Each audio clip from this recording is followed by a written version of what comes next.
Yo, yo, yo, yo. What is going on? What is going on, guys? How's everybody doing? Welcome to another edition of Daily Milan. As I said, we're going to be doing these Daily Milans every single day up until 31st of January, just to see what happens, guys. It's going to be an exciting exciting January, but it might also be a very bad January because of COVID. Joel, what's up, my man? Forza Milan, Joel. As always, two words: Forza, Forza, Forza Milan. It is Sunday. It is the second day of the year.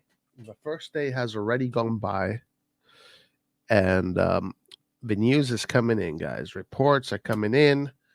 A whole bunch of things are coming in. Icardi to Juve. Imagine he scores against Inter. Icardi to Juve. Is that official? Is Icardi to Juve official? I haven't seen that yet. We are going to do a little more Serie A news today. Look at Serie A, what's going on there. Obviously, we're going to focus mostly on AC Milan, but I know that Juve is on Icardi. Icardi wants to join Juve. If Icardi is going to Juve, then Morata is most likely going to Barcelona. Obviously, those two players are exactly the same roles. I don't think they're both going to be there. Anyway, guys, as far as AC Milan goes, but it looks like it might happen since Morata might leave. Okay, yeah. So it's not official yet. Not official yet. By the way, guys, Lukaku not playing for Chelsea today. Lukaku has been put in the bad boy seat. He's been put in the bad boy corner for now. Not playing. I really want to see what happens with that. But as far as AC Milan goes, there was a Tomori scare. Basically, Tomori was one of his COVID tests came out positive, but then it turned out to be a mistake, from what I know so far. But because they're different kind of tests. Basically, there's a test that is very accurate, and then there are those daily tests that have a certain degree of error. And it seems so far that's what seems like happened. He tested positive for COVID, and now but then he was training with the group, so it must have been negative in the end. So quick scare there. We might have had lost Tomori for a little bit right there, but luckily that did not happen. Tomori is with us against Roma. The players are getting ready for the Roma clash. What a clash it is. Guys, we might not even see this clash on Thursday. Right now, there are 51 players in the Serie A with COVID, and the cases keep going up. So this 2022 could be a shit year, guys. Please let it not be a shit year. Please let it be a good year. But anyway, there are talks of stopping the Serie A because of all these COVID tests, COVID positives. Now, there was a team in France. I think it was Bordeaux. Bordeaux had like 15, had so many positive COVIDs they had to play. Guys, there's a team right now in AFCON. I'm not sure which team it is. COVID is making a comeback. Yeah, I'm not sure. What's up, Kengu? How you doing, my friend?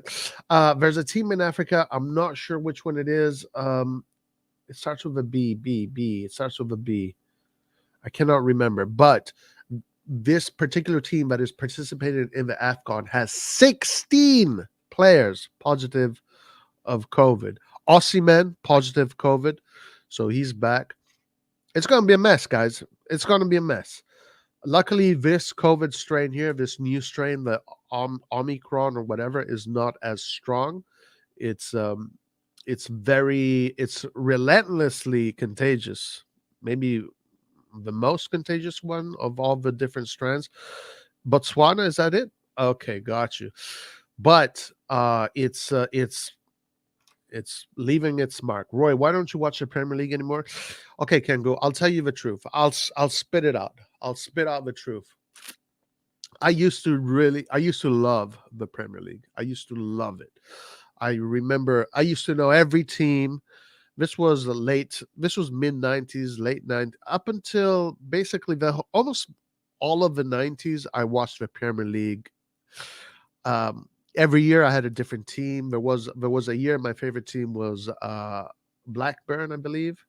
Then there was another year my favorite team was Chelsea. Another year my favorite team was Sunderland. There was a part where Sunderland was one of my favorite teams, but I didn't have one favorite team. But I would follow the Premier League every always. I knew every team. I knew every player. Uh, so it was something that I followed. But then, as the internet era came in, and I got to read more articles on the internet, and there was just this sense of arrogance that was seeping through everybody, all the people that were reporting on the Premier League. And then there was this continuous like roasting of the Serie A. I was like, I fuck this. It kind of pissed me off. It kind of pissed me off, just like this feel of elitism towards Serie A. And at that point, it kind of became a rival. It wasn't something I supported anymore. It just became a rival because obviously Serie A, I was following Serie A. At that point in my life, I was religiously following Serie A, Bundesliga, and the Premier League, because those were the three leagues that I could watch, that the TV offered. So I was a kid. I had much more time on my hands. So it was football, football, football, football, football, football, football, football, football. And when the internet era came in, everything changed for me. I realized that that level of elitism and snobbishness towards the Serie A just kind of pushed me away. It kind of pushed me away. Um, and that's why I stopped watching the Premier League. But it's not. But the problem is this, Kangu. You say it's not like that anymore. Everything said is just for clicks. The thing is that those articles and all that elitism, it I don't know whether it started from the fans, but then it did seep into it. Every person I knew, I have so many friends that are Premier League fans. All of them just became elitist, and they're all like, this, that, and it became the Serie A versus EPL thing. And I never had seen it that way. For me, it was always every league is amazing, every team is amazing, football is amazing, blah blah blah blah. But after all this continuous roasting, and the thing is that in Italy, there's always a lot of respect for the EPL. There's always a lot of great football, great games. So when you're there and you're complimenting the EPL, and then what you get back from let's say the EPL media or EPL field is just continuous roasting, Farmers League, and all this shit. At that point, you're like, well, okay, well, so let's then tribalize. How about that? Are you seeing that way now, however, because you're spiteful? Right now, my issue right now is more so I just don't have time. You know, I'm only gonna I only have a certain amount of time for my sports consumption, and EPL, French league. It's just I just don't have the time anymore. If I'm going to consume any time on sports, it's just going to be on Serie A right now and the national team. Um, back then I was in high school, I was in elementary school. You have nothing but time, so all you do is watch football. In college, I was well. By the time I got to college, at that point, I was transitioning into just what, but I want to say I really stopped watching the EPL somewhere early 2000s. Yeah.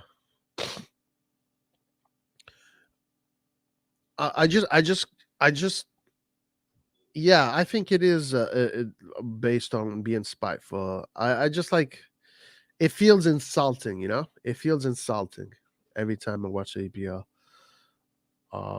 But I have a major respect for the EPL because it is, as far as presentation, it is the best league, no doubt about it. As far as entertainment, I don't think so. I mean, I don't think that the EPL is the most entertaining league. I don't think the EPL has the best football either. Um, I think that is a little bit part of the propaganda of the EPL. It's not, I sometimes I see games. There's a lot of sloppiness. There's a lot of just average football, but it's being presented as if it's the best thing in the world. That kind of like, like let's just be real. I mean, but I have to give it to the EPL. One thing I freaking love and respect about the English is their stadium culture.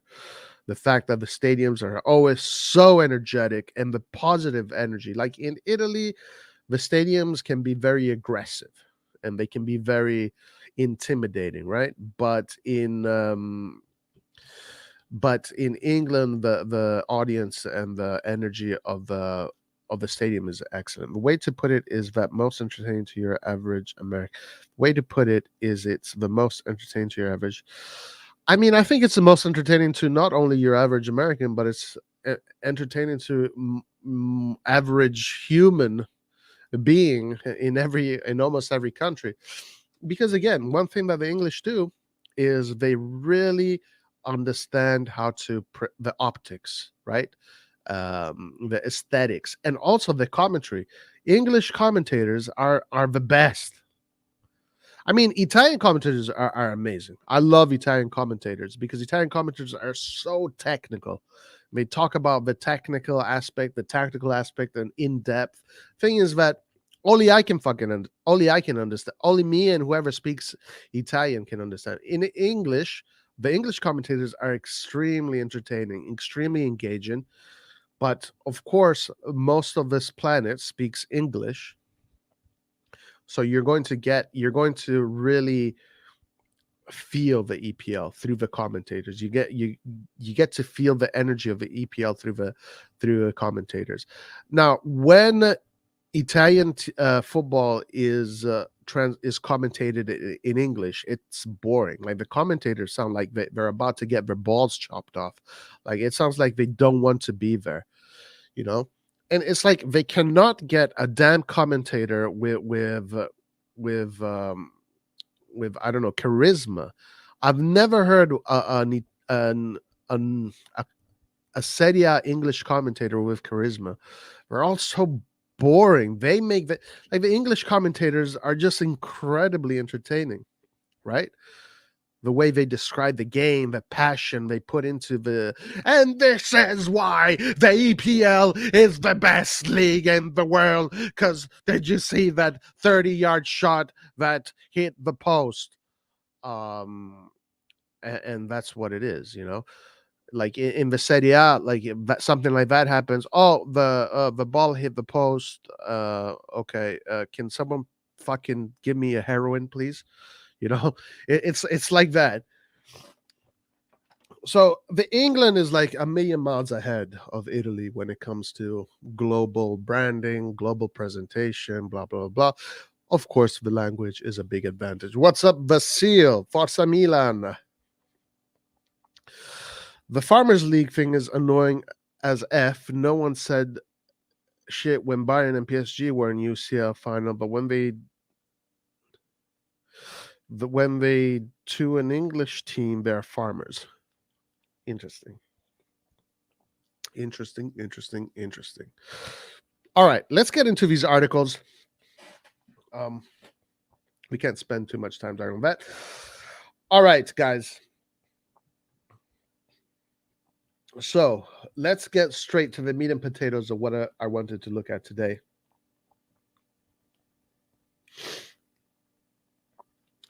This one right here. Corriere dello Sport. Milan retain interest in Renato Sanchez. Man, I really want to see this player in an AC Milan shirt. AC Milan are still interested in signing Renato Sanchez from Lille. Talks with agent Mendes are continuing, according to a report. Milan have been, guys. Do you guys have this? Do you know what this is? I have one right here.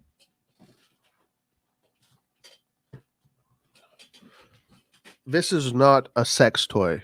This is a massage toy. Toy. This is a massage apparatus. You guys see it? Right there.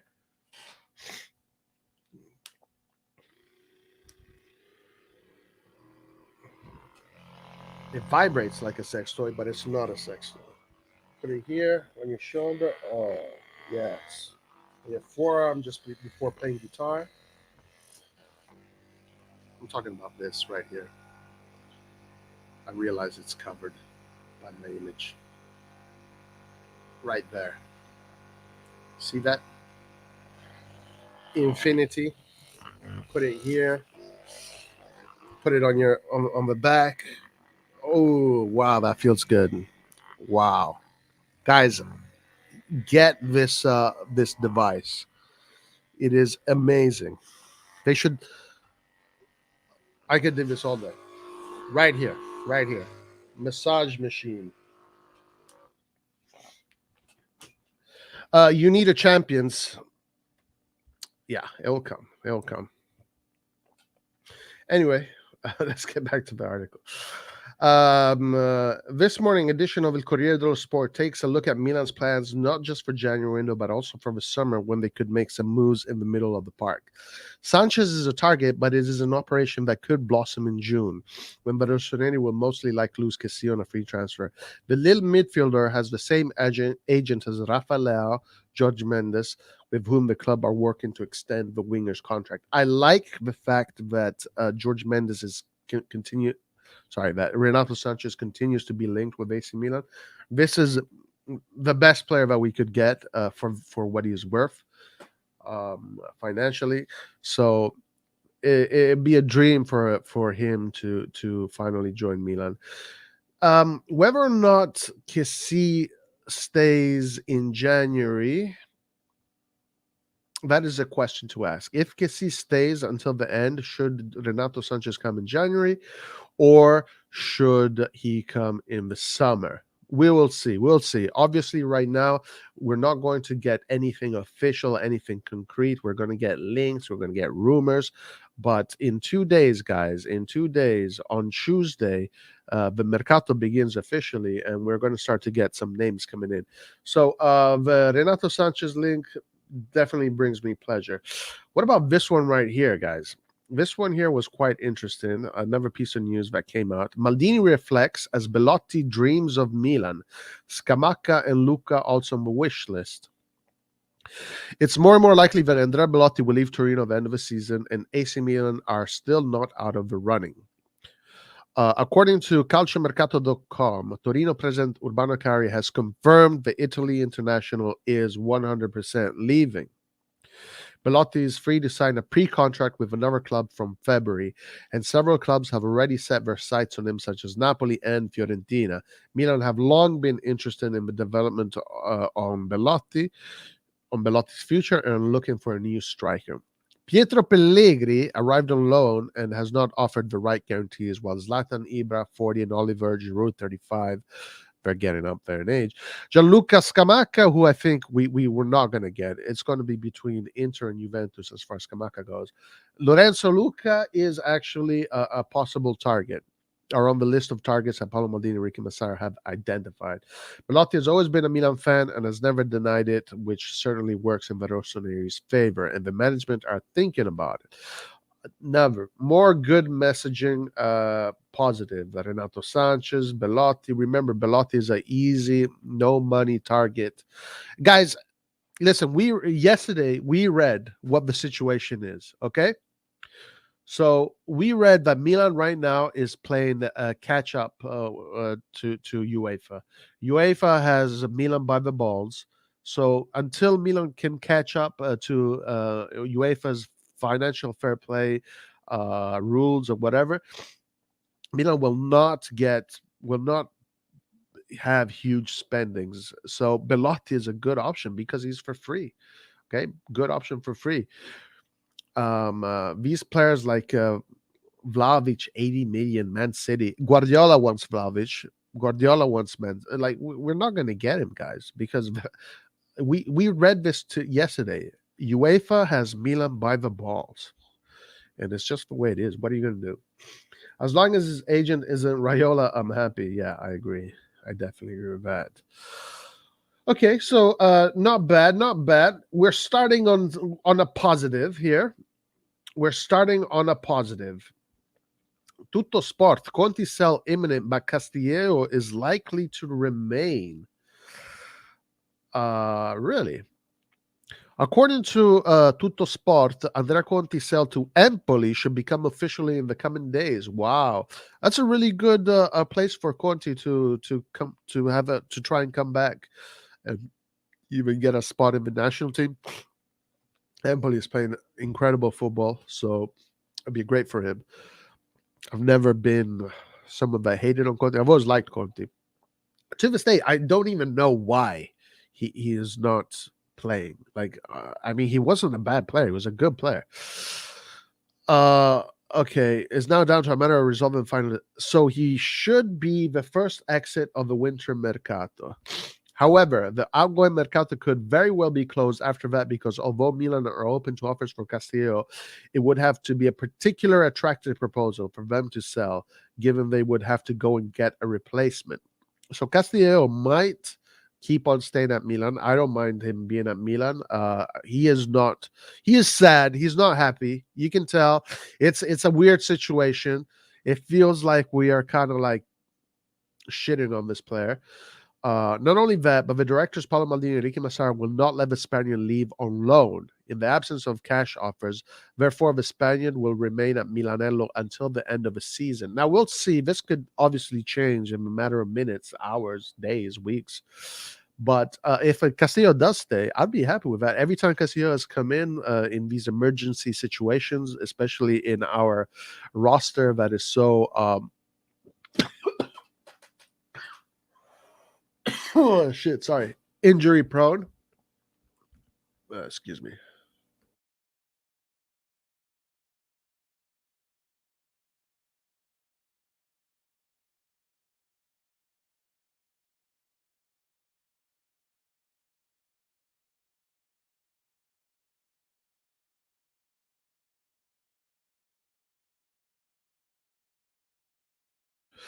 My bad. So yeah, as long as he stays and he, he can do what he does, which is coming when we have these when we have these emergencies, he's done well. He's helped us get out of some pretty bad messes. What's up, Saif? How you doing, my man? If Arsenal gets Sanchez, Ongaro commit a homicide. Damn, really?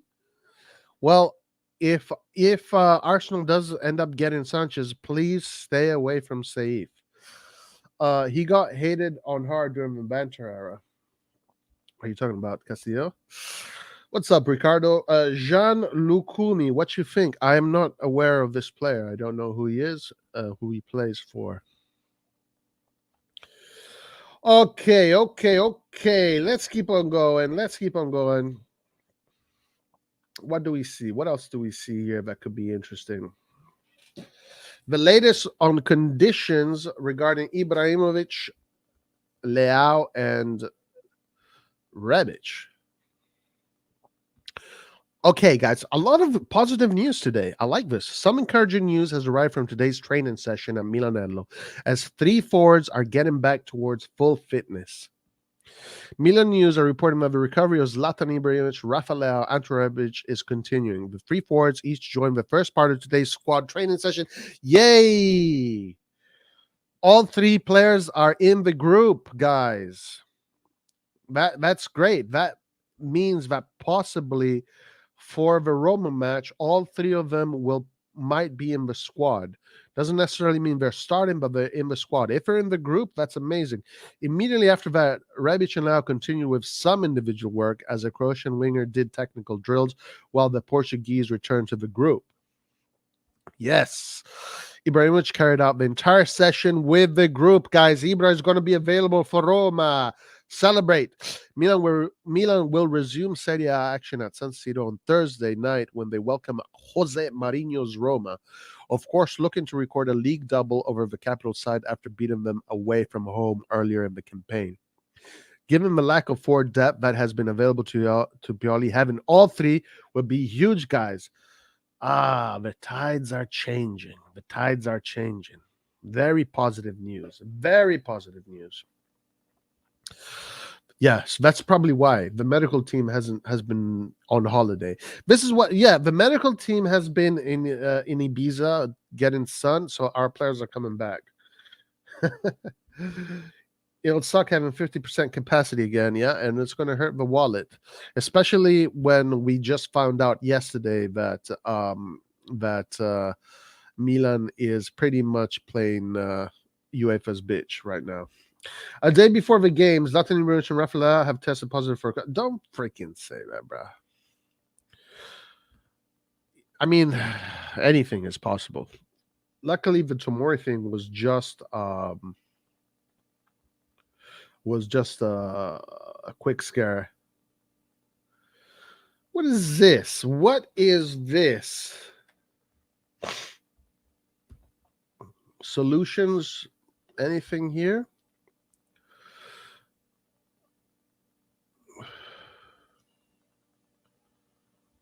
Okay, so this is basically, we know what all the different options are as far as our midfield. We don't need to read that. Nothing interesting there. But guys, so far, a lot of positive news. You guys know me. I love positivity when it comes to this shit. So very happy, very happy. Potential January exit for Pietro Pellegrini. A lot of AC Milan's January window will depend on the sales that Paolo Maldini and Enrique Massara are able to conclude, and Pietro Pellegrini could reportedly depart. Okay, so Pietro Pellegrini could depart. The solution could be an early termination of the season-long loan in order to go elsewhere with Torino and Genoa haven't been informed of the situation. That's where he should be. He should be with Torino or Genoa, and that's where he's going to get minutes and can finally showcase his talents. However, there is an obstacle. Pellegrini is in first at Milan on a paid loan with an option to buy. The loan fee is 1 million and the option to buy is 6 million. And the only way that the RossonARI can therefore move him on in January is to pay the option and permanently sign him before loaning him. What? Oh my God. It seems a complicated solution at the moment, but the management are working at Casa Milan to try and find out the right solution. So pretty much we are stuck with Pellegrini, guys. So Pellegrini isn't going anywhere. We are stuck with this kid. So there, the other day you asked me what was the worst signing. There you go. We are stuck with Pietro Pellegrini.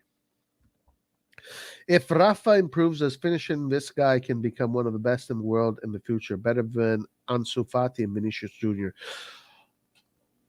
Yeah, well, he needs to score lots of goals. If he scores goals, then he can be in that conversation. By the way, Real Madrid is going in for Mbappe and Haaland. Okay, Real Madrid is looking to have an offensive trident on the right. Mbappe in the center, Haaland on the left, Vinicius Junior.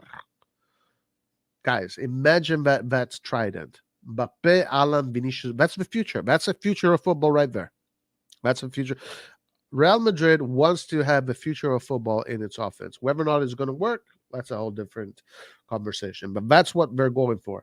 Roy, if you were the coach of Milan, what would the ideal replacement be? Because Kessie and Benny are out. Formation change. No, I would not change the formation.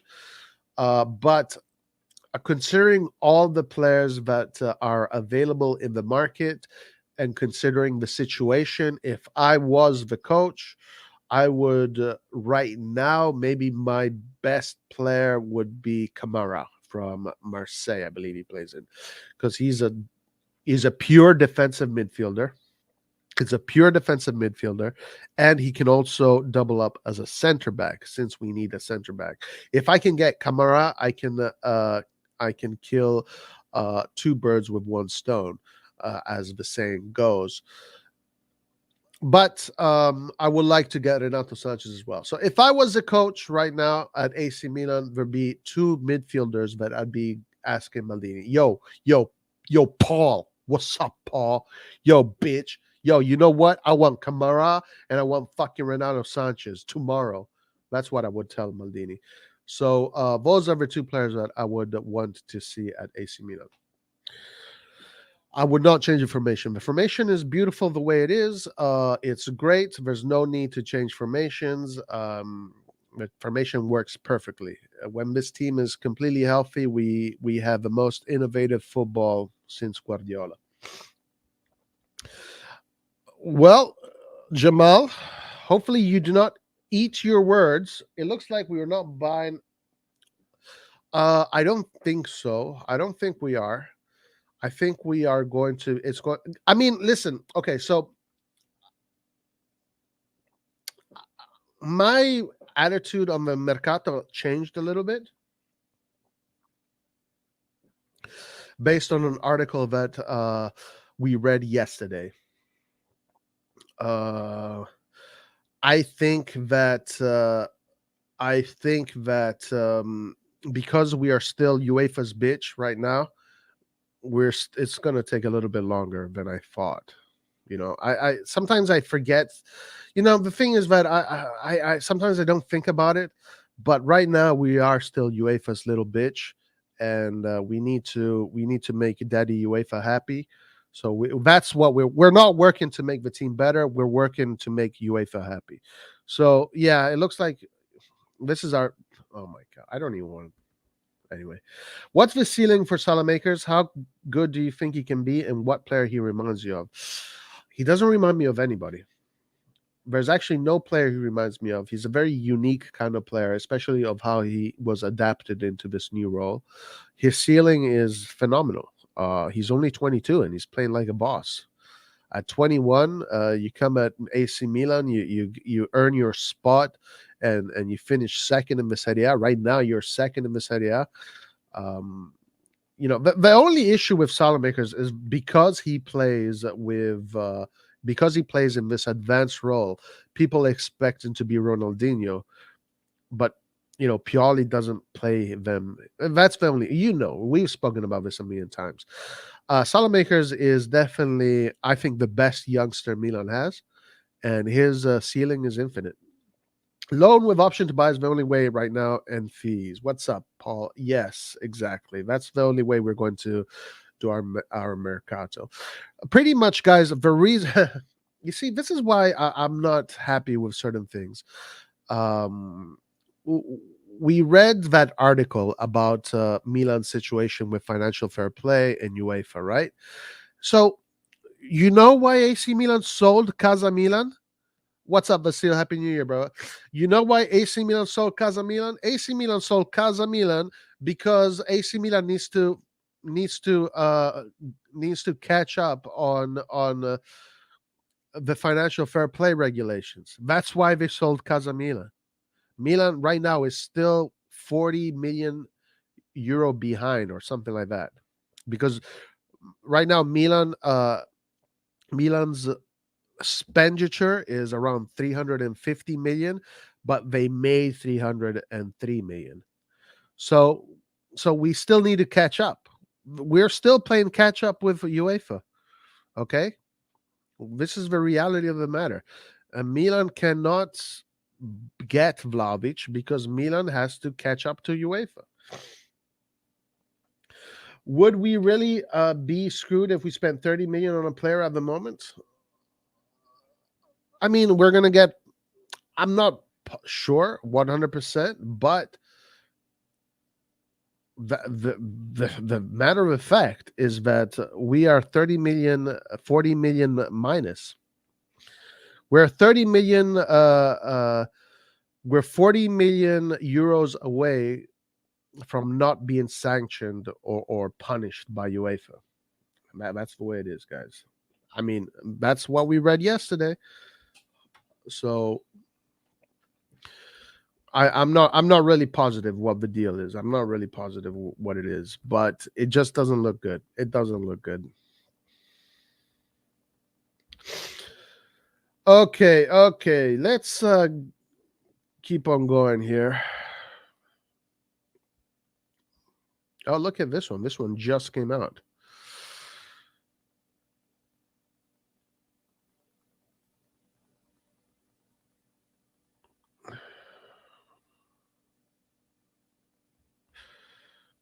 Milan are unlikely to sign more than one player in January.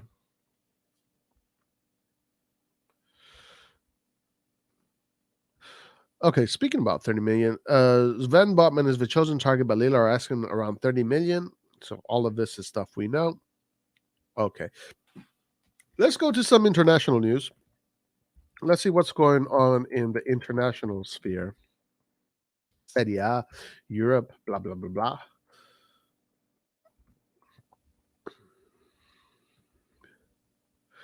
AC Milan left back being pursued by Chelsea and PSG. Yeah, so they're going to go after Theo Hernandez. I do like the messaging that is coming out. Seems like Theo Hernandez is not interested in a move. It seems like he wants to be at Milan. We'll see if this is true. Let's go to the Serie A specifically and see what's happening in the world of Serie A. Serie A. There it is.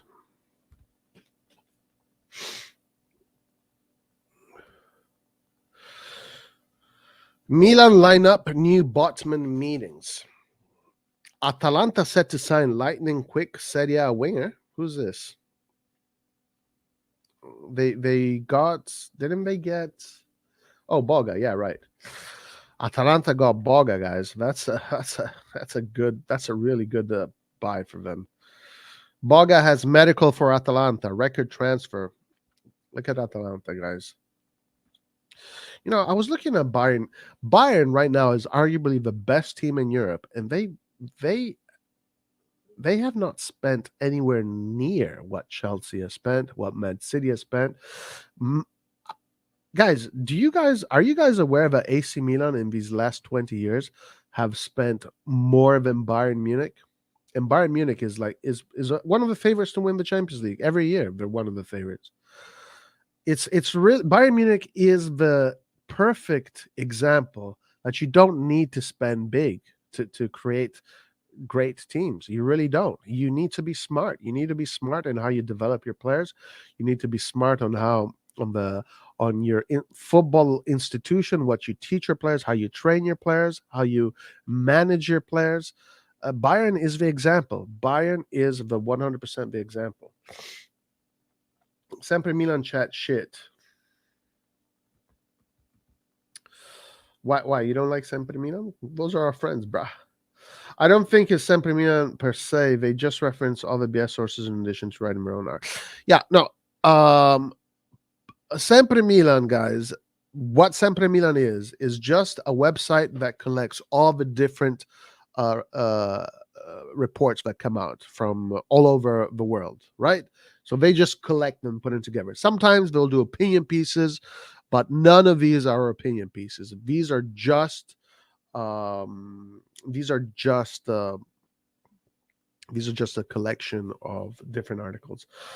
Bayern is a bully, a Bundesliga bully. Well, whatever they're doing it correctly. You know, Bayern already had a great, but Bayern created a great team without spending too much money. That's the thing. It's not that they spent before, but even before they didn't spend that. They've never been a club that spends a lot of money. I mean, I think someone in our WhatsApp chat put that chart up. Chelsea is like 1 billion and something. Man City 1 billion and something, and all these other clubs close to 1 billion. Blah blah blah. Even AC Milan has spent more than Bayern, guys. In the last 20 years and more, AC Milan has spent more money than Bayern. This is what I'm saying. Money does not make you big. Money is not what makes you a big team. What makes you a big team is football knowledge. Because arguably, who's the better team, Chelsea or Bayern? Who is the better project, Chelsea or Bayern? Chelsea has spent over 1 billion. Bayern has spent less than half of that. So who's the better team? Bayern is the better team than Chelsea every day, all day. Always been, always probably will be. Again, it's what Bayern does is exactly what Milan did this time. They get good youngsters, the new German national team players, the ones that will probably win a World Cup in the future. They put them together. They look at the biggest talents in the Bundesliga. Like if you have a Belotti when he's young, we're going to get Belotti. When there's a Vlahovic, Bayern is not going to get Vlahovic when Vlahovic cost 80 million. If Vlahovic played in the Bundesliga, they wouldn't get him when he's 80 million. They're going to get him when he's 2 million. When he's 4 million, then maybe they're going to put him out on loan and then he's going to come back. You said Bayern is smart. This is smart. This is intelligent way of building a team. Kind of like, yeah, Liverpool did the same thing. Liverpool kind of did the same thing. They did spend a lot of money about Liverpool, but even Liverpool nowhere close to what these other teams have spent. But I mean, let me see this chart. If we got to look at this chart because this chart is so telling and is so revealing. What's up, Eastbourne? How you doing, my man? It is so revealing on how spending billions and billions is not necessary. All right, fine. Chelsea won a Champions League, the second in its life. A billion later, they spent a Champions League. But what about Bayern, guys? Literally, they spent less than that. Let me see if I can find this chart. Let me see if I can find this chart. Where's my phone? Where's my phone? Where's my phone?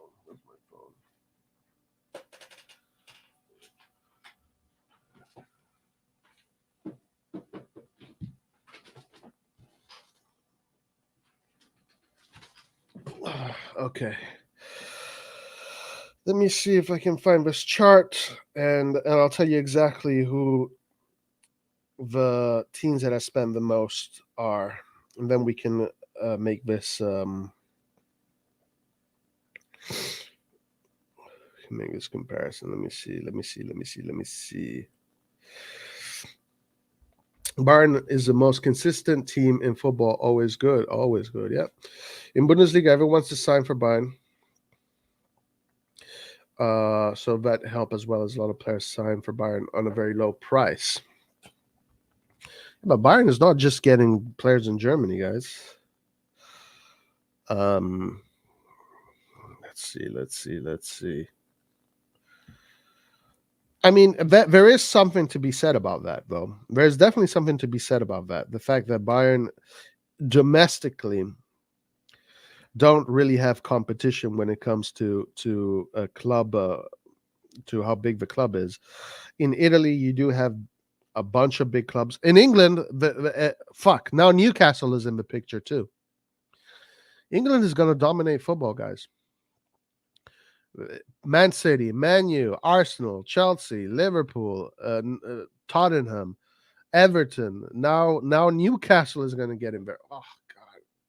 Someone please stop the English. Anyway, whatever. I'll find it. And when I find it, we'll go through it.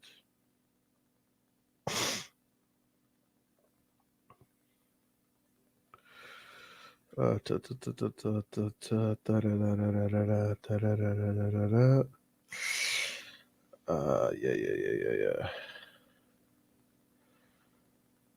Okay.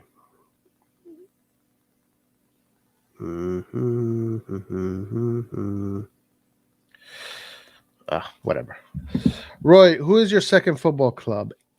Like, I know we're all Milan fans and Milan fans only, but surely there's a club that you have love for and cheer on sometimes. Any Italian club that performs in the Champions League. Italy and Milan for me are number one. Then when it comes to Europe, whether it's Lazio in UEFA, Inter, Juve, Atalanta, Napoli in the Champions League, I'm always going to support Italian clubs, no matter what. Bayern always win the Bundesliga, so they have the money, but they don't spend that much money. They really don't spend that much money. They really don't. And Bayern creates champions, guys. Bayern is a team that creates champions from scratch. They don't mess around when it comes to that. Berlusconi said the only way for us to survive is the Super League. Yeah, Berlusconi has been saying this for a long time, guys. Guys, why do you think that in England, when the idea of the Super League came, everybody went, "We don't want the Super League. Super League is capitalism." Why do you think the English fans were so adamant on not having? They wanted to be heroes. Oh, we are the heroes that are going to save football. No, of course. If I was an EPL fan, I wouldn't want the Super League because the rules today in place that UEFA has put in place favor English teams. They will favor English teams. Of course, if you're an EPL fan, you don't want anything to change. UEFA is literally giving you this power. UEFA gave EPL the power that it has. Okay? And it's taken power away from all the other leagues. So, of course, if I'm an EPL Manchester United Chelsea fan, I'm going to go on the streets and I'm going to scream, "No Super League! Let's say football! Let's say football!" Yeah, of course I'm going to do that, man. Of course I'm going to do that. UEFA literally has given football to the EPL on a fucking golden platter. All right? This is why like the teams that fight for relegation in freaking the EPL have more financial power than AC Milan. Look at Bayern salary. I'm sure they have high salaries. Yeah. Soon they will realize about it, right? Because Man City have won at least 4 out of 5 of what? Of the EPLs. PL is already a super league. I mean, it is somewhat of a super league, but the financial fair play rules totally favor the EPL. It's like EPL privilege, you know, EPL privilege. It systematically favors the EPL teams. And this is what Berlusconi was saying in the early 2000s. Galliani was saying this. When the whole Super League thing came about, it wasn't a surprise to me when it came out because they were talking about this. Financial fair play, I think it started after 2008. I think that's when it got implemented, but the idea of implementing the financial fair play started way early. They were working to put the financial fair play in the early 2000s, and I remember Galliani was speaking, look, like, it's done, it's over, we're never going to be able to compete against these other teams because these rules that UEFA is going to put on us is going to favor the English, it's going to favor the Spanish, and that's exactly what happened. Spain and England started dominating football. You know, it started with the downfall of Sepp Blatter. Yeah, Sepp Blatter was FIFA. Oh no, was it UEFA? I don't even remember. Yep, the league and this season they're winning again. Oh really? Wow. Everything is overpriced in football. I feel like Bayern is the only top club to understand that and only bid on players for the real value. They do, and they know how to get them early. It's like the Eurovision, English will never get dropped. All right, guys, we're just doing a few more minutes. I have to close in just a few more minutes, but let's see what else we have here. Anything interesting? Milan consider Colombia international as alternative. This is more defenders. We're gonna get a lot of defenders. A lot of defenders. Let's see what's happening in this Milan offside website. Milan transfer news. So look, we have another website here similar to Sempre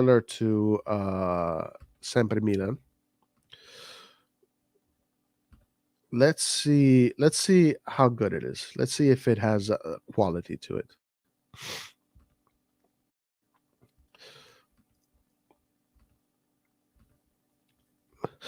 But that's the truth, guys. That's the truth. Right now, Milan is playing, is working to get in the good books of UEFA, and people don't want to accept it. They do not want to accept it.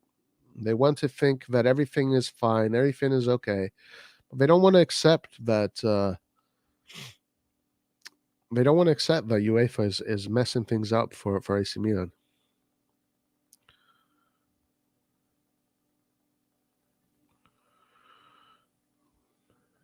Okay. All right. Yeah, nothing interesting. Nothing interesting. All right, so let's see what else we can find out about the Serie. Anything interesting? Latest news.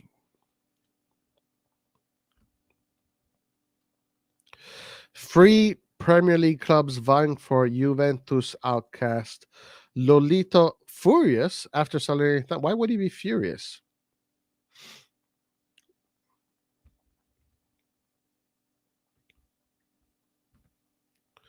Why? Lolito started.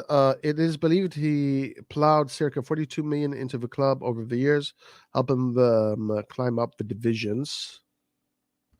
However, it is against rules for one person organization. Why would he be furious? According to Carriera della Sport, Lolito is livid as he was originally asking for 70 million to sell over the summer. Oh wow, guys, he was asking for 70 million. Instead, he got 10 million. That is crazy. That is absolutely insane. Damn, that must suck for him. All right, what else? What else do we have? Okay, Milan sends it back. Nothing interesting here. Lukaku situation too big and too noisy. Juventus set sights on one-to-way Bundesliga midfielder. I think that is, what's his name? Something. Bundes disagree on Tuchel's decision. Brazil, great. Ronaldo. Brazil. Oh, really? Il Fenomeno has COVID. Inter could reignite pursuit of Gladbach forward Marcus Thuram in June.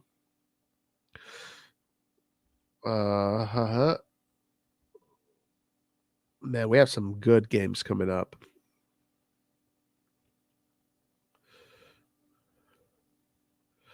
Okay, I think that's it for today, guys. I think that is plenty. Please, rumors said that the culture will be stopped because of COVID. 50 players are out. What's your opinion? I think it's probably going to happen. I think it's going to happen. Because now it's 50, then it's going to be 60, then it's going to be 70. So, guys, be ready for another wave of craziness. It is what it is, unfortunately. It really, we unfortunately we have to live through this really weird period. Oh, Eastbourne has a nice piece for us. Mbappé is set to sign an agreement with Real Madrid on a 6-year contract, a salary of 21 million net. Damn. Fuck. With a bonus for 3 transfer of 40 million. Announcements of the deal at the end of the season. I'm telling you, they're going to get both Haaland and Mbappé. Guys, you will see that Real Madrid is going to have Vinicius Jr. on the left, Haaland in the middle, Mbappé on the right, which means Benzema is most likely leaving. When Milan had COVID, they play, and now when other teams have COVID, they want to stop it. It's not fair. Thanks, Roy. It's kind of messed up. All right, guys, I have to close. Thank you very much for joining us today for another edition of Milan Daily. We're going to keep on doing these editions of Milan Daily up until the January 31st, and then we're going to give it a break. Just go to regular scheduling. Of course, we're going to keep on doing the watch-alongs, the post matches. Ari is going to guys. Everybody pray that Ari is going to be back. He said he's going to be back after the 6th of January. So hopefully he's going to be back and kicking some ass and making many of the followers here that are subscribed to this channel because of Ari. Unfortunately, Lart is not available, so we're not going to have an open stream live today. We're going to start this week. Having said that, guys, love you all. Forza Milan, come sempre. Alla prossima. Arrivederci and ciao.